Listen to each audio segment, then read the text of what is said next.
Mwebale nnyo kubanga wekumira ku mukutu gumutimbagano guno omugatta abantu wetusinzira okubanga tuwuliziganya ne tunyumya emboozi ezitugatte zitukuma kuma omwoyo ne musobola okubanga mumanya wano tunyumya ku buli kimu ekyetaagisa okubanga otegeera agange embeera waswa Emmanuel era omulimu gwange embeera okubanga nkuweereza ebyo bino okubanga omanya tugenda kubanga tutandikira wano webale kusubscribinga no likinga no sharinga ate emboozi nkusaba ogirabe ogimaleyo kubanga ebamu obubaka obw'enjawulo abalaba mbasiima gamba ne muno yeyunge n'amanya ebintu munnange tutandikidde ku mukyala Dr. Atwine ono Dr. Atwine Diana ye PS owa ministry ey'ebyobulamu bwe njogera ku PS mu Lungereza gwe bayita permanent secretary yabeera akola emirimu gy'ekikugu mu ministry ya health owa ministry zonna zina ba permanent secretary.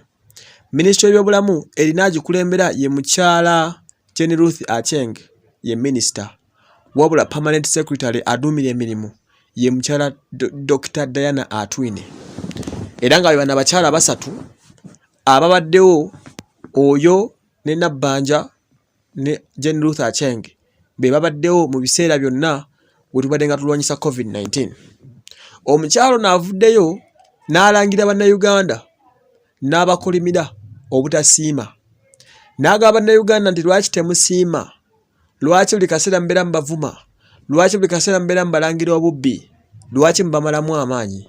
Omukyalo n'agambye nti amangu ago bannayuganda mwerabidde ebirungi bye babakoledde.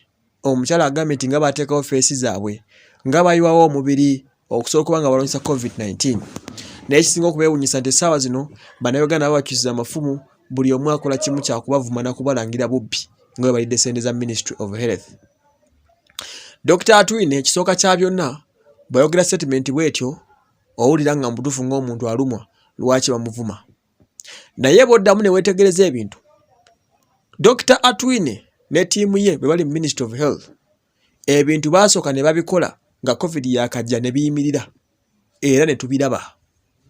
Ne bakola ne balwanyisa embeera ne bateeka buli kintu in position. Wabula Dr. Atwine kkiriza gaana gwe ne banno emirimu gy'abatabukako. Ssente zonna ezaatuweebwa ebitongole by'ensi yonna IMF, World Bank n'ebisigadde obuyambi bwonna obwava mu UNICEF nawa ssente bwe zajja wano mwalemu okulaga ssente kye zaakola naddala mu COVID-19 session yasooka. Ebintu bingi nnyo ebyaliwo mu biseera ebyo ebyasoba. Tugenze okugenda mu muggalo ogwokubiri ng'enteekateeka yammwe yonna Pulezidenti yayogerako okuzimba amalwaliro okuteekamu ebyetaagisa byonna nga tebiriiwo. Dr. Atwine tolina wongambira nti bannayuganda bagenda kusiima nga mu malwaliro temulimu oxygeni. Ebintu bye mwalina okuteekako ssente zonna essente zaffe obulina n'obulina empitirivu ennyo kubanga ku mulundi ogwasooka babawa ssente trillions 3 naye mwalema okuzinnyonnyolera wa gye zaalaga ate ne muddamu ne musala trillion emu n'obuwumbi 3 ku guno omulundi ogusembyeyo. Bannayuganda ebimu ku bintu ebibanyiza bye bino wammanga ebyabalema okukola. Mulemeddwa okumaintaininga prices of oxygen mu malwaliro. Bannayuganda beebuuza mukola mulimu ki nga bwe twogera kati amalwaliro tegalimu oxygen nga mwalina obudde obumala okweteekateeka nga COVID akyali mutono. Baabwa budget ya buli kimu mugule eddagala, mugule oxygen, muteeketeeke ebitanda, muteeketeeke amalwaliro abantu kwe banaatuukirako. Wabula ssente zaffe tetwagala gamba nti mwazibba wabula ssente zaffe zaabulankana mu biseera ebyo. Bintu bingi nnyo ebyawaba bye mutaakola. Ebitanda byonna President Museveni byatusuubiza okugula temwabigula, temwabiteekawo. Abantu obusungu obwaluma bwe buno wammanga essaawa zino nti omuntu alwala COVID-19 n'atuuka ekiseera agenda mu ddwaliro nga talina wajja sirinda eya oxygen. N'otuuka okubanga omukka weetaagisa emitwalo 85 okugugula ogufune. N'otuuka ekiseera ng'obujjanjabi bwa COVID-19 buli wakati w'akakadde kamu n'obukadde 5 okubanga osobola okubanga owona. Zeze zimu ku nsonga ezirimu abannayuganda nga beebuuza kwe PS omulamba ateekateekera ministry mwateekateeka biki ng'essaawa zino abantu omulala gwe bafulaadinze tewalina bye bagenda kufuna bujjanjabi. Bannayuganda temubasuubira kubasiima ng'embeera eriwo eri bweti nga bwe mugirabako nammwe ng'omuntu ogenda okumujjanjaba yeetaaga okuba ne million 3 nnya ezitaliiwo ate nga gavumenti yaffe tugiwa omusolo. Bannayuganda beebuuza ssente zonna government supplementary budget yabawo okuva ku COVID-19 yajja 2020 okutuuka 2021 ssente mwaziteeka luddawa. Kati n'olwekyo mulekerawo okutandika okutunuliza ekiso n'okwagala tubatunuliza ekisa nga sente zonna ezabateekebwako musolo okubanga mujjanja bannayuganda tezina kye zikoze. Bannayuganda embeera gye balimu yeeyogerera yokka. Omuntu bagenda mu ddwaliro ne bamugamba nti tewaliwo oxygen weetaaga emitwalo 8 okufuna sirinda eya oxygen. Yeebuuza sente ze twabasondera, sente ze twabagamba okugulamu masiki zaalagawa? Ebintu bingi tebikola ki? Tebiriiwo. Bannayuganda tebayinza kubeera basanyufu nga jjuzi twakute emmotoka nnamba ennansana ng'ebadde eddagala ly'abantu. Bannayuganda tebayinza kubeera basanyufu ng'atuuka e Mulago nga tewaliwo bitanda biriwo. Kyova ababalaba bubi.